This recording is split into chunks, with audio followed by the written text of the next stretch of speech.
એટલે હર્ષલ સર માટે બી હું થેન્ક યુ કહું કે એમણે બી મારા ગુસ્સાને બહુ ટોલરેટ કરેલો છે.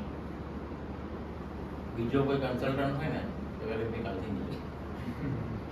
હર્ષલ સરને મેં એઝ એ કંપનીના સીઈઓ તરીકે ઇન્વાઇટ કર્યા હતા, પણ સાહેબ કે ના, મને સીઈઓ તરીકે નથી આવું, આપણી મિત્રતામાં પ્રોબ્લેમ આવશે, હું તમારા કન્સલ્ટન્ટ તરીકે આવું. એ માણસ ન્યુટ્રલ છે, એ માણસનું એક ડ્રીમ છે કે આ બિઝનેસમેનનું જે ડ્રીમ છે ને એને પૂરું કરવામાં મદદ કરું. તો ક્યાં ક્યાં લીકેજીસ છે એ લીકેજીસને હર્ષલ સર ઇનપુટ આપે છે મેનેજમેન્ટને.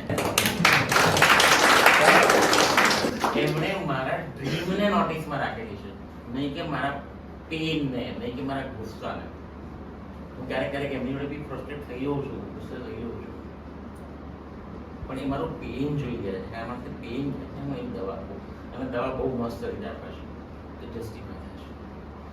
તો આવા ઠરેલ વ્યક્તિ આપણા બિઝનેસના કન્સલ્ટન્ટ તરીકે આવ્યા છે, એ આપણા માટે બહુ ગર્વની વાત છે. અને એટલે જ આપણે આવનારું વર્ષ અત્યારે જે 2024-25 જે નક્કી કર્યું છે, આપણે એમની સલાહ સૂચનથી આપણી બધી જ ટીમ કામ કરશું અને આગળ વધવા પ્રયત્ન કરશું.